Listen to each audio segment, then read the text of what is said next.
फजर का वक्त मांगने का है, तो सारी रात तो गुजर गई गेमें खेलते, टीवी देखते, और जो लेने का वक्त था तू सो गया, तो कैसे आएगा तेरे पास? तो उठे सवेरे, बंदों से मांग के देख लिया, बड़ी इज्जतें खराब हुई। फजर का वक्त उठ के झोली फैलाए। मेरे रसूल पाक अलैहिस्सलाम फरमाते हैं, रब फरमाते हैं, जब बंदे मेरे आगे झोली फैलाते हैं मुझे शर्म आती है, कैसे खाली वापस कर दूं। तो उसके सामने झोली फैलाएं सवेरे उठ के, रिस्क में बरकत होगी। और फिर एक और बात, पांचवी बात, रिस्क में तंगी उस वक्त होती है जब हम माल गलत जगह पे खर्च करते हैं। अल्लाह माल देता है अपने फजल से, और जब हम उसे जाया करें, मिसाल देता हूं, मेरे पास एक शख्स ने आके कहा, हजरत जी बच्ची की शादी है, या मेरा घर में कोई बीमार है, या बड़ी आजमाइश है, 10,000 की जरूरत है, मैंने थमा दिया उसको। फिर मुझे बाद में पता चला कि ओहो, वो तो अय्याशी कर रहा है पैसों से, वो तो चला गया कहीं घूमने और फलां होटल में, महंगे होटल में बैठ के खाना खा लिया, तो मेरे दिल पे क्या गुजरेगी उस शख्स के बारे में। बिला मिसाल और बिला तशबीह समझाने के लिए अल्लाह ने माल दिया फजल से, और अगर अय्याशियों में लगा दिया। सूफिया फरमाते हैं कि अगर एक धेला तू हराम जगह पे खर्च करे ना, एक धेला, तो 1,00,000 दिनार की बरकत तेरे घर से उठ जाती है। एक धेला हराम जगह पे। ये जो गवैयों पे पैसे फेंकते हो हलाल है? चले बैंड बाजा तो शादी पे आपने अपनी मर्जी से बंद करना है या बजाना है, लेकिन गवैयों पे जो पैसे फेंकते हो जायज है? बोले तो वो फिर कहते, रोते हैं बाद में लोग कि पता नहीं क्या हुआ, शादी के बाद पीछे पीछे आए। तो मैंने कहा शादी के बाद इसलिए पीछे पीछे हाथ हो गया कि शराबें बड़ी पी गई शादी पे, तबाही बड़ी उतरी, तो फिर अल्लाह की रहमत नाराज हो गई। और इस पर मैं कुरान मजीद की आयत पढ़ता हूँ, रब फरमाता है, वमन आरदा अन ज़िक्री फइन्ना लहू मईशतन दनका, बड़ी सख्त आयत। वमन आरदा अन ज़िक्री, फरमाया जब तू मेरे तज़किरे से, मेरे जिक्र से मुंह फेर लेता है, फइन्ना लहू मईशतन दनका, तो मैं तेरी मईशत को, तेरे रिस्क को तंग कर देता हूं, तो तेरी जिंदगानी तंग होती। और जिसकी जिंदगी अल्लाह तंग करे उसकी कोई खोल सकता है? कहते हैं बड़ी जगहों पे गया हूं, बड़ी फूके मरवाई, बड़े दम कराए, हालात सही नहीं होते, तो मस्जिद आके तौबा कर। वो कह रहा फइन्ना लहू मईशतन दनका, ऐलान है कुरान पाक का कि जब तू मेरे जिक्र से मुंह फेरेगा, रोटी मेरी खाए और पैसे लेके अय्याशी करे, मस्जिद आई ना। हुक्म तो यह है कि जितनी जितनी नेमत बढ़ती जाए सजदे बढ़ने चाहिए, लेकिन हम लोग सजदे कम करते जाते हैं, फर्द नमाज भी नहीं पढ़ते, फिर रिस्क तंग होता है, फिर अल्लाह के अदल का निजाम चलता है, फिर खराबी होती है। इसलिए याद रखें, कुरान मजीद ने हुक्म दे दिया कि अगर चाहते हो कि रिस्क में बरकत हो तो फिर रिस्क देने वाले के आगे झुक जाओ, फिर रिस्क देने वाले के आगे झुको। तो माली परेशानी का बहुत बड़ा सबब यह है कि हम मस्जिद की तरफ नहीं आते, दीन की तरफ नहीं आते, पैसा नाजायज जगह पे खर्च होता है। आप यकीन करें, मस्जिदों का हाल खस्ता है, मदारस का हाल काबिल रहम है, काबिल रहम हालत है मदारस इस्लामिया की। और लोग पैसा कहाँ खर्च करते हैं? मैं तो ये रोना रोता रहता हूँ, हर जगह रोता हूँ। मैं दुनिया के किसी पाकिस्तान के कोने में बैठता हूँ तो रोना रोता हूँ। एक्टर पल गए, और अहले सुन्नत का तो वैसे अल्लाह हाफ़िज़ है, कवालों की कोठियां देखने के काबिल है। और नात खां जो सुर सीखते हैं रात को कहीं बैठ के और सिर्फ आवाज सुरीली है, उनके मकान पजारों देखने के काबिल है। और जिस शख्स ने सारी जिंदगी रसूलुल्लाह का दीन पढ़ाया, सारी जिंदगी, शेखुल हदीस मिजाज के लोग हैं जिनकी बेटियों की शादियां भी होने वाली हैं। मदारस के बच्चे मोटे कपड़े पहन के गर्मियों में घूमते हैं, मोटे कपड़े। और कोई चौधरी अगर कभी देने आता है ना किसी मदरसे में पैसे, तो कहता है जी वो मैंने 50,000 रुपया खर्च करना है, तो कुछ जगह कोई काम बताए कौन सा होने वाला है। मैं क्या तू लहजा कहा रही, ये काम बताए। अब किसी इमाम की बेटी की शादी होने वाली है तो पहले तुझे जाके बताएं कि वो उसको हमने खर्च करने। कहते नहीं वो मेरा एतबार नहीं, तो एतबार नहीं तो जा दौड़ जा। यहाँ कोई भूखे नंगे लोग बैठे, ये रसूलुल्लाह का नाम लेते हैं, और जो मुस्तफा का नाम लेते हैं रब उन्हें इतना नवाजता है कि कहीं कोई कमी बाकी नहीं रहती। वो कमाल कर देता है जब वो देता है। दरवाजा रसूल से जिसे मिलता है, मेरे आला हज़रत बोल के कौन देता है? देने को मुंह चाहिए, देने वाला है सच्चा, देने वाला है सच्चा। मैं बहुत दूर था पंजाब के कोने में, तो महफिल से फारूक हुआ तो 5-5 हज़ार के ना 4 नोट एक चौधरी सामने लहदा लहदा करके, इस तरह शादियों पे नहीं देते। 2000 ਦਾ ਵੱਖਰਾ ਵੱਖਰਾ ਕਰਨਾ ਨਜ਼ਰ ਆਵੇ, ਉਹਨਾਂ ਨੂੰ ਕਿਤੇ ਨਾ ਲੱਗੇ कि 1000 ही दे गया। तो लहदा लहदा करके ना 4 नोट तो यूं किया, हज़रत साहब ये। मैंने कहा तू शायद मुझे जानता नहीं, पता नहीं मैं कौन हूँ। उसने कहा क्या मतलब? मैंने कहा मुझे बड़ी बड़ी बड़ी मस्जिदों में लोगों ने कहा आ जाओ, मैंने कहा वहां रहना है जहाँ मस्जिद भी हो और अल्लाह की दी हुई इज्जत भी हो। बड़े इदारों में तो बातें बड़ी सुननी पड़ती है, तो तू समझा ही नहीं हमें, तूने ये किस तरह की बात कर दी? इसको उठा के ले जा। गैरत है बड़ी चीज जहां ने तगोदो में, पहनाती है ये फक्र को ताजे सरदारा। एक साहब मुझे टेलीफोन करके कहने लगे जनाब एक टाइम चाहिए था। मैंने कहा मैंने यार सारे वक्त इत्तेफाक की बात है कि 6-6 7-7 8-8 महीनों कबल लोग वक्त ले लेते हैं, तो टाइम नहीं है।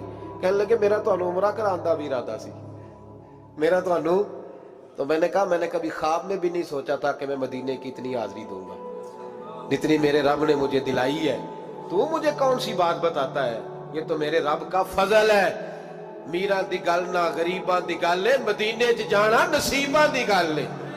तू कैसी बात बताता है कि थोड़ा सा मैं इशारा दूंगा तो शायद बंदा जो है वो फौरी तौर पे पिघल जाएगा? ऐसा मसला ही कोई नहीं। मेरे रब का तो इतना करम है कि हमने ख्वाब में भी नहीं सोचा था कि इतना नवाजेगा। तो ये लोग गलत समझते हैं। मैं अपने मदरसे के तालिब इल्मों को कहता हूँ जिंदगी में सबसे अच्छा खाना अल्लाह तुम्हें देगा, और सबसे ज्यादा अच्छा कपड़ा अल्लाह तुम्हें देगा, सबसे अच्छी गाड़ी अल्लाह तुम्हें देगा। बस एक शर्त है, सारी जिंदगी मोहम्मद अरबी के वफादार रहना, रसूलुल्लाह के निजाम से हुजूर के तरीके से कभी गद्दारी कभी ना करना। बड़ा नवाजेगा, और इतना नवाजेगा तुमने कभी सोचा भी नहीं होगा।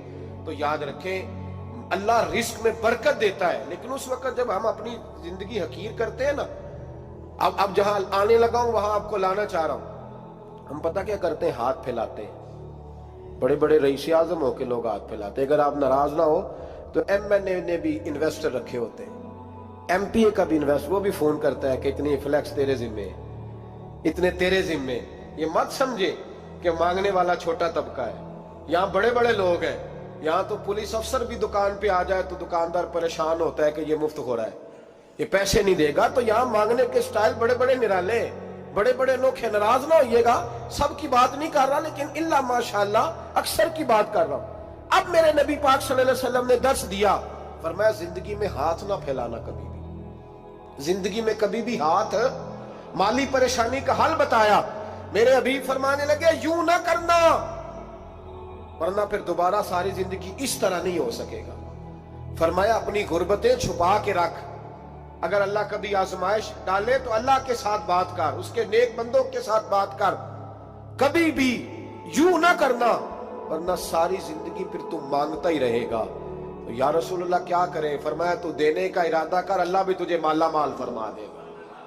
तो जिसने हाथ फैलाया हुआ है ना, इस नाथ खान ने भी, मौलवी ने भी, MNA ने भी, MPA ने भी, और वजीर ने भी, और मुशीर ने भी, और क्या बताएं कहां तक। हमारा तो वजीर आजम किसी मुल्क चला जाए तो अगला मुल्क परेशान हो जाता है कि शायद कुछ लेने आया है। जिनको आज यौम पाकिस्तान है, पाकिस्तान मांगने के लिए नहीं बना था, ये देने के लिए बना था। ये तो देने के लिए बना था। ये तो वो सल्तनत बनाई गई थी जो दरवेशों ने कायम कर दी, और इस मुल्क को भिखारी बना दिया है। लेकिन हम फिर भी मायूस नहीं, ये मिट्टी बड़ी हसीन है। इंशाअल्लाह ताला यहां से ऐसे फूल खिलेंगे कि सारी दुनिया को खुशबू जाएगी। इस धरती से इंशाअल्लाह ताला ऐसे दरख्त उगेंगे कि सारा जमाना साए में बैठेगा। मैं दूर नहीं निकलना चाहता। तो एक रिस्क की तंगी का मामला ये है कि हम मांगते हैं। कुछ लोग इसलिए भी किसी से सवाल कर लेते हैं कि कोई कहे ना अमीर बड़ा है। सवाल, शादी का मौका आता है तो 2-4 दोस्तों को फोन कर लेते हैं, फिर रिश्तेदारों को बताते फिरते हैं कि मैंने तो कर्जा पकड़ के निकाह किया, कर्जा पकड़ के रजिस्ट्री कराई है, ताकि लोग। तो जब तू एक दफा मांग लेता फिर सारी जिंदगी तेरी माली मुश्किलात हल नहीं होती। एक वजह यह है। अब आइए इन परेशानियों के कुछ रूहानी इलाज हैं। 2-1 बातें अर्ज करूं। सूरह तलाक 2-3 नंबर आयत की घर जाके तिलावत करें। रब करीम ने फरमाया वमन यत्तकिल्लाह यजअल लहु मखरजा, फरमाया जब तू अल्लाह से डरेगा तो अल्लाह हर मुश्किल से निकलने का तुझे रास्ता अता फरमा देगा। और क्या खूबसूरत अंदाज है कुरान मजीद का, और हमने इसका लाखों बार तजर्बा किया, 20 और सैकड़ों बार ये चीज जाती तौर पर प्रैक्टिकल से गुजरी। अल्लाह ने फरमाया हर मुश्किल से निकलने का रास्ता भी देगा, वयरज़ुक़हु मिन हैसु ला यहतसिब, اور اللہ تجھے وہاں سے رزق دے گا کہ تُونے کبھی سوچا بھی نہیں ہوگا.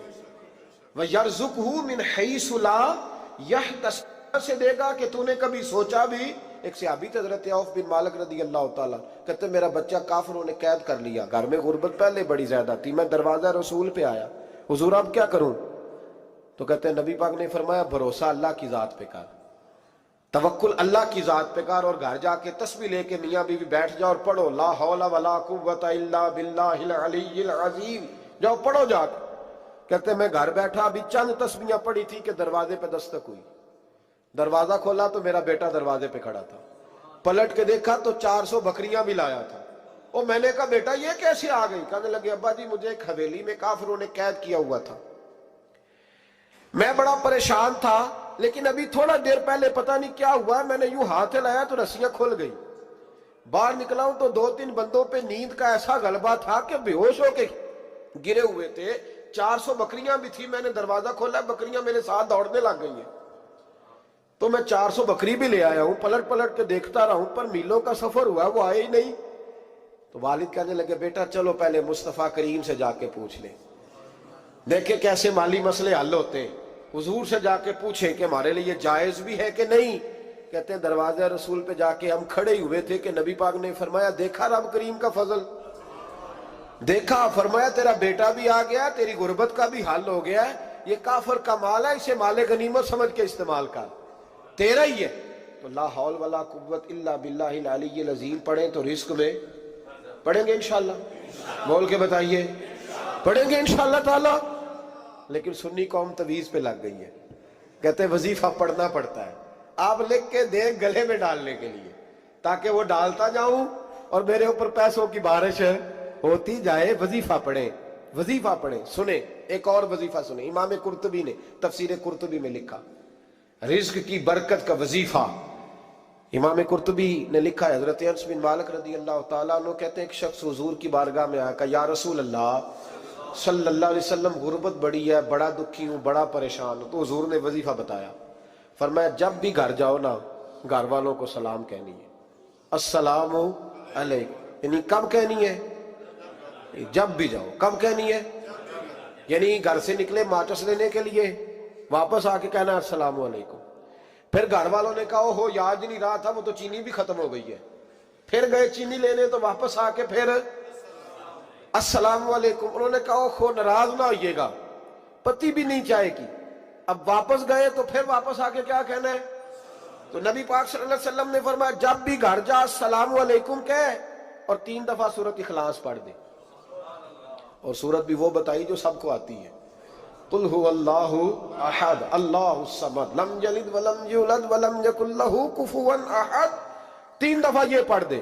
صحابی بڑے سیانے تھے، بڑے مسئلے حل کرتے تھے ہمارے، فٹافٹ بول پڑے وہ صحابی، کہنے لگے حضور میری تو چھوٹی سی فیملی ہے، کئی دفعہ بچے گھر نہیں ہوتے، ننھیال گئے ہوتے ہیں، تو پھر کیا کروں؟ حضور نے فرمایا جب گھر میں کوئی نہ ہو تو اپنے نبی پہ درود و سلام پڑھ دینا، تیرے نبی کا کرم تو تیرے گھر میں ہوگا نا. حضرت انس بن مالک رضی اللہ تعالیٰ عنہ فرماتے ہیں کہ ہم انتظار میں تھے کہ بندہ واپس آئے اور رزلٹ بتائے. کہتے ہیں وہ کچھ دنوں کے بعد واپس آئے تو عجیب بات کی انہوں نے. ہمسایوں سے کئی دفعہ بندے کی نہیں نا اتنی بنتی، اور کئی دفعہ لگتا ہے کہ میرا ہاتھ اوپر ہی رہے، یہ کہیں مجھ سے تگڑے نہ ہو جائے. کہتے ہیں وہ آئے تو نبی پاک صلی اللہ علیہ وسلم نے کہا کیا حال ہے تیرا؟ تو عرض کرنے لگے یا رسول اللہ صلی اللہ علیہ وسلم وظیفہ تو میں نے اپنے لیے پوچھا تھا اور میرے تو ہمسائے بھی امیر ہو گئے. حضور وہ تو میں نے اپنے لیے پوچھا تھا اور میرے دائیں بائیں والے لوگوں کو بڑی برکت ہوئی ہے. تو میرے محبوب مسکرانے لگے. حضور فرمانے لگے گویا برکتیں تیرے گھر میں جب برسی ہیں تو چھن چھن کے ان کا فیض اللہ نے تیرے ہمسایوں کو بھی عطا فرمایا. مشکل تو نہیں وظیفہ؟ کیا کرنا ہے؟ نہیں تو نہیں آکھنا مشکل لگتا مجھے. تسی کر دینا سلام لو، تسی کہنا بندے اسی ہیں تے سلام اسی لویے، تسی لو جا کے دوبارہ. گھر جا کے کیا کرنا ہے؟ چلے کچھ نہ کچھ 55% بولے ہی ہیں ماشاءاللہ. کیا کریں گے؟ السلام، اور پھر کیا پڑھنا ہے؟ سبحان اللہ. 3 دفعہ سورۃ اخلاص پڑھ دیں، فرمایا اللہ برکت پیدا کر دے گا. اب سنیں، ایک دوست آئے کہنے لگے حضرت جی بڑے پیروں کے پاس گیا ہوں، مالی مسئلہ حل نہیں ہوتا. تو میں نے کہا میں تجھے نبی پاک کی بارگاہ میں نہ لے جاؤں؟ پیروں کے پیر کے پاس نہ چلے جائیں؟ میں نے کہا سن تیرا مالی مسئلہ حضور حل کر دیتے. مشکات میں حدیث ہے, ایک صحابی نے کہا حضور غربت ہے, فرمایا روز رات کو سورت واقعہ پڑھ, تیرے گھر میں فاقہ نہیں آئے گا. اور یار بتاؤ, جب نبی پاک نے کہہ دیا نہیں آئے گا تو آئے گا, حضور نے کہہ دیا نہیں آئے گا تو آئے گا, اللہ اکبر, آ ہی نہیں سکتا. تو وہ والا وظیفہ پڑھ جو مصطفیٰ کریم نے بتایا ہے, اور رب کریم کی بارگاہ میں گویا نیت ہو کہ یا اللہ میں کوئی خود تو نہیں نہ پڑھ رہا, تیرے نبی نے بتایا ہے, سورت واقعہ پڑھ, تیرے گھر میں فاقہ. حضرت عبداللہ ابن مسعود رضی اللہ تعالیٰ عنہ بیمار ہو گئے, شدید بیمار, اور بیٹیوں کے باپ تھے, بیٹیاں زیادہ تھیں. حضرت عثمان غنی رضی اللہ تعالیٰ عنہ کا دور خلافت تھا. جناب عثمان غنی تیمارداری کرنے آئے اور کہنے لگے عبداللہ آپ بڑے بیمار ہیں, ابن مسعود آپ بڑے علیل ہیں, کچھ پیسے نہ بھیج دوں خزانے سے؟ تو حضرت ابن مسعود کہنے لگے ضرورت نہیں. کہا آپ کی بیٹیاں ہیں کام آئیں گے. تو آپ فرمانے لگے میں نے بیٹیوں کو خزانہ دے دیا ہے. کہا کیا خزانہ دیا ہے؟ کہنے لگے میں نے اپنی بیٹیوں کو پابند کر لیا ہے, وہ رات کو روز سوتے وقت سورت واقعہ پڑھ کے سوتی ہے. تو نبی پاک نے کہا فاقہ نہیں آ سکتا, تو لہذا میری بیٹیوں پہ کبھی فاقہ نہیں آ سکتا. تو روز یہ تو کہتے ہو داماد جی سے کہ بھئی آپ مہربانی کرو, کو خرچہ بڑھاؤ, بچی بڑی پریشان ہے, تو بچی کو بھی ایک خزانہ دے دو, اس کو بیٹے روز رات کو سورت واقعہ پڑھا کر. رات سورت واقعہ پڑھے, صبح سورہ ملک پڑھے, دن کے وقت سورت بقرہ پڑھے. میرے نبی پاک صلی اللہ علیہ وسلم نے فرمایا جس گھر میں سورت بقرہ پڑھی جائے, جن تو کیا شیطان بھی دوڑ جاتا ہے. تو کوئی جادو اثر کر سکتا ہے؟ تو ان وظیفوں پہ عمل کریں جو نبی پاک صلی اللہ علیہ وسلم نے ہمیں عطا کیے ہیں. حضور غوث پاک نے بھی ایک وظیفہ بتایا ہے, وہ بھی بتا دوں آپ کو. غوث اعظم رضی اللہ تعالیٰ عنہ کی خدمت میں ایک شخص آیا, اس نے کہا حضور بڑی تجارت کرتا ہوں, کام نہیں چلتا. فرمانے لگے اب تو اللہ سے تجارت شروع کر دے. کیا مطلب؟ فرمانے لگے 10 کمائے تو ایک اللہ کے رستے میں دے, رب کریم اس کے بدلے میں تجھے 70 عطا فرمائے گا. اس نے کہا حضور اس طرح کروں؟ فرمایا تو یہ کر کے دیکھ, عبد القادر جیلانی وعدہ کرتا ہے اللہ تیری مدد کرے گا. غلام کہتے ہیں وہ 6 مہینے کے بعد آیا. پہلے جب آیا تھا تو پیدل آیا تھا, 6 ماہ کے بعد آیا تو 6 اونٹ تھے اس کے پاس, اور آ کے حاضر ہوا تو کہنے لگا حضور زندگی پتہ نہیں کہاں گزار دی, کاروبار کا تو مزہ ہی اب آیا ہے, اب مزہ آیا ہے کاروبار کرنے کا, اب مزہ آیا ہے. کہ 10 میں سے 1 دیتا ہوں, پتہ نہیں کتنا مہربان ہے. اور یہ آیت ہے وَيَرْزُقْهُ مِنْ حَيْثُ لَا يَحْتَسِبُ, تجھے وہاں سے دے گا کہ تیرا کبھی گمان بھی نہیں گیا ہوگا. روحانی معاملات کو بھی ضرور شامل حال رکھیں, اور مال مانگے اس سے جو بے حساب دیتا ہے, دنیا داروں سے نہیں مانگے, اس سے مانگیں جو دیتا ہے تو پھر بے حساب ہی دیتا ہے. دعا کرتا ہوں